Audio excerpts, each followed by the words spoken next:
Popish Plot. The Popish Plot was a strange event in the history of England when Titus Oates conspired against the ruler. It had anti-Catholic background and it stood against the English Reformation.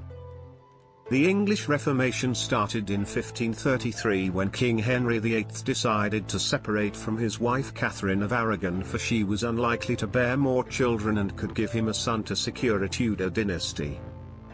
So, he wanted to marry Anne Boleyn, a lady of the court. The Roman Church and Pope denied this proposal of Henry VIII. Henry resolved to separate from the Roman Church and he took reins of governance in his control. He established the English Protestant Church.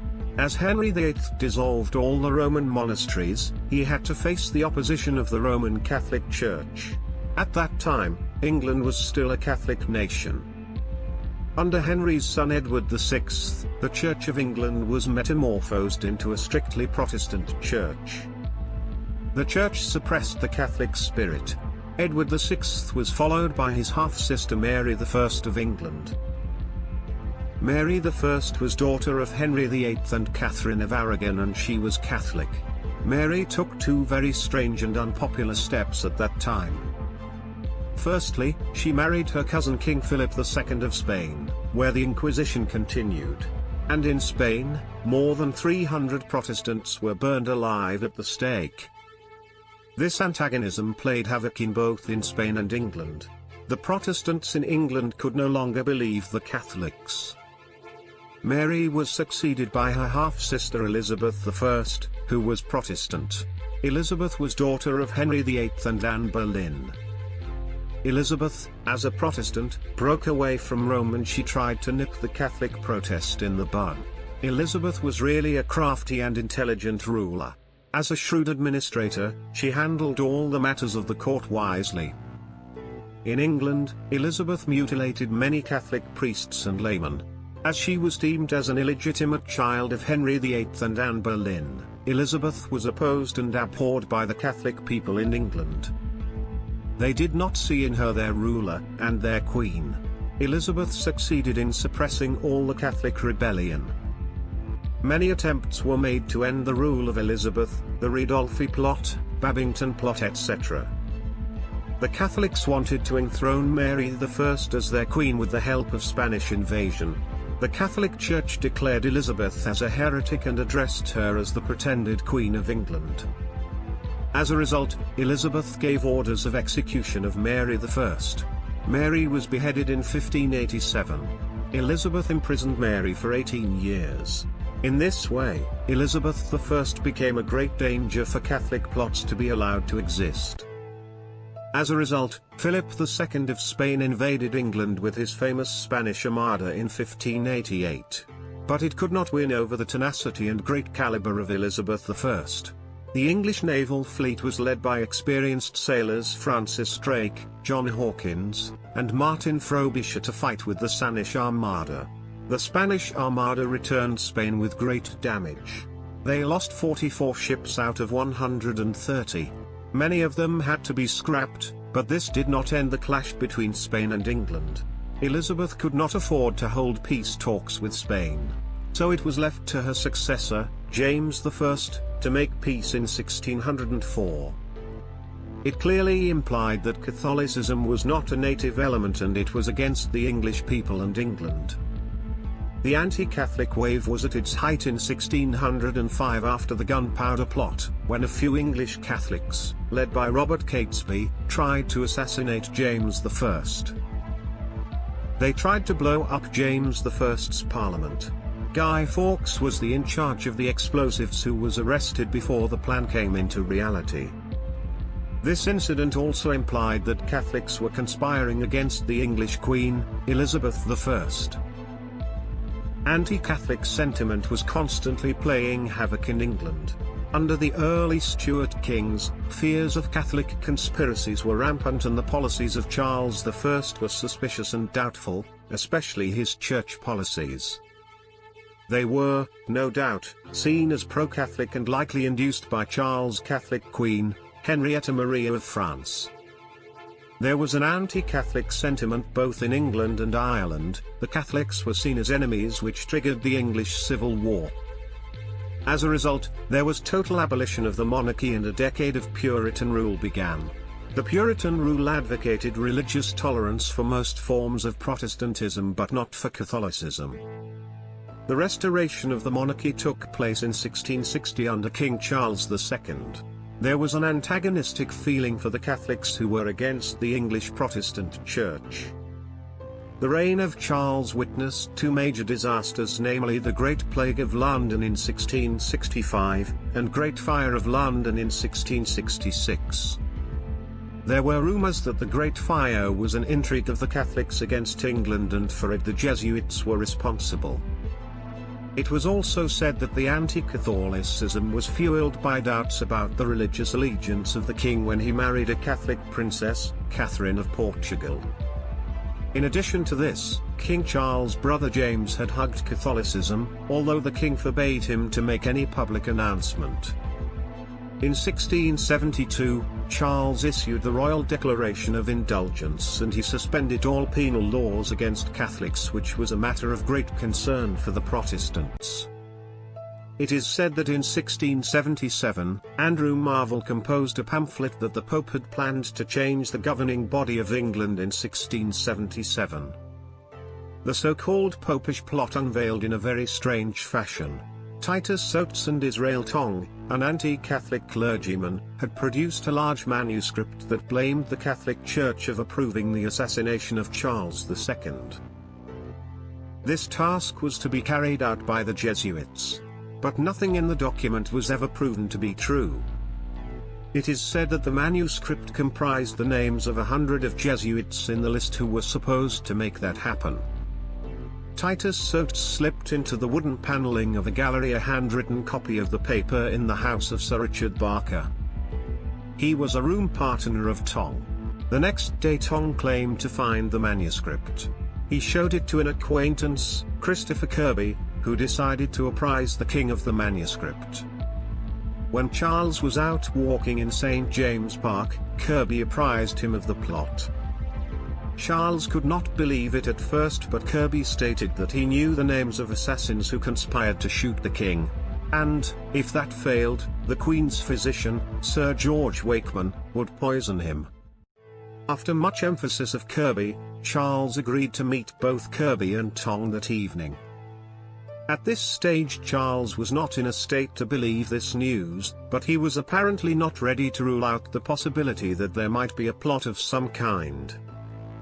Charles then asked Kirby to present Tong to his officials and confidants, Thomas Osborne, Lord Danby, Lord High Treasurer. They were the most influential ministers of the king. Tong then told a lie that he had found the manuscript but did not know the author. As a result, Danby advised the king to order an investigation of the plot. Charles II denied the request, and ordered Danby to keep the matter in secret so as not to put the idea of regicide into people's minds. However, word of the manuscript spread to the Duke of York. He demanded the investigation of the plot in detail. Now Charles also suspected the news of the plot, though it was hard to believe. During the investigation, Titus Oates' name was at the top of the list among the conspirators. From the very beginning the king was suspicious of Oates' movements and came to know that he was a culprit and liar. And Oates did not help his case by claiming to have met Don John of Austria, the regent of Spain.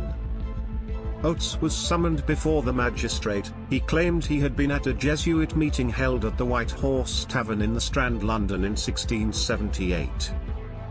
Finally, Oates confessed that the purpose of that meeting was to discuss the assassination of Charles II. In the meeting a number of ways were discussed to assassinate the king, which included stabbing by Irish ruffians, shooting by 2 Jesuit soldiers, or poisoning by the Queen's physician, Sir George Wakeman. Oates and Tong were interrogated before the Privy Council for a few hours. Before the Privy Council, Oates made 43 allegations against various members of Catholic nobles. He also accused George Wakeman and Edward Coleman, who was the secretary to Mary of Modena, Duchess of York, of planning the murder of Charles II. It was found Coleman had entered into correspondence with the French Jesuit Ferrier, confessor to Louis XIV, outlining his schemes for obtaining dissolution of the present Parliament. It was done in the hope of its replacement by a new and pro-French Parliament. As a result of this revelation, he was condemned to death for treason. Wakeman was later acquitted for the so-called plot. It is interesting to note that despite Oates' shadowy reputation, the councillors were very much impressed by his grasp of detail and his sharp memory. The time came when Oates was shown 5 letters, supposedly written by well-known priests and giving details of the plot. At this the council were puzzled and greatly shocked and began to give much greater credence to the plot. Apparently it did not occur to them that Oates' ability to recognize the letters made it more likely, rather than less, that he had forged them. The allegations gained little credence until the murder of Sir Godfrey, a member of Parliament, to whom Oates had made his first depositions. Sir Godfrey's body was found in a bad state, and the subsequent failure to solve his murder made the Protestant people angry. Godfrey had been strangled and run through with his own sword. Many of his supporters blamed the murder on Catholics. The Lords asked King Charles to banish all Catholics from a territory of London, which Charles granted, but it was too late because London was already in a panic, which was long remembered as Godfrey's Autumn. Oates arrested on Godfrey's murder as proof that the plot was true. The murder of Godfrey and the discovery of Edward Coleman's letters was a proof of the lies of Oates and the other informers who followed him. Oates was called to testify before the House of Lords and the House of Commons. He confessed that he had seen a number of contracts signed by the Superior General of the Jesuits. The plan was that the appointed officers in the contract would lead an army of Catholic supporters to kill Charles II and establish a Catholic monarch. King Charles, aware of the upheavals and rebellion, returned to London and called upon Parliament. The Parliament truly believed that this plot was real, declaring a damnable and hellish plot contrived and carried out by the Popish recusants for assigning and murdering the king. Tong gave evidence on the Great Fire and, later, rumours of another similar plot. Oates became more courageous and accused 5 Catholic lords of involvement in the plot. The king dismissed the accusations as absurd, pointing out that Bellasis, Arundel, and Stafford were most unlikely to be intriguing together. But Anthony Cooper had the lords arrested and sent to the Tower. People burned effigies of the Pope instead of those of Guy Fawkes. At the end of the year, the Parliament passed a bill, excluding Catholics from membership of both houses. In 1678, the House of Commons resolved to proceed by impeachment against the 5 Popish lords. Arundel's papers were seized and examined by the Lords Committee, and the Commons announced the impeachment of Arundel. However, Arundel complained of the uncertainty of the charges, and stated that he was not guilty. The evidence against Henry Arundel and his 3 fellow prisoners was ordered to be in readiness, but their public proceedings postponed. In 1685, their liberty was formally assured on the ground that the witnesses against them had perjured themselves. Oates claimed the Queen was working with the king's physician to poison him. The king personally interrogated Oates, caught him out in a number of inaccuracies and lies, and ordered his arrest. However, a few days later, with the threat of constitutional crisis, Parliament forced the release of Oates. Oates, for his part, received an accommodation in Whitehall and an annual allowance. He soon presented new allegations, claiming assassins intended to shoot the king with silver bullets so the wound would not heal. The public invented their own stories, including a tale that the sound of digging had been heard near the House of Commons and there were rumours of a French invasion. The king, who was notably tolerant of religious differences and generally inclined to politeness, was embittered at the number of innocent men he had been forced to condemn.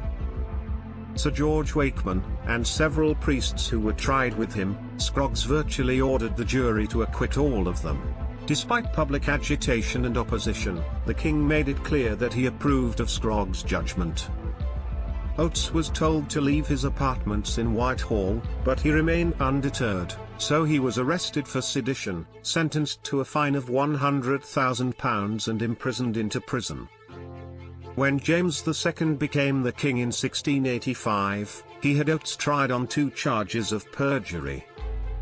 The bench which tried him was presided over by George Jeffreys, who conducted the trial in such a manner that Oates had no hope of acquittal, and the jury brought in the expected guilty verdict.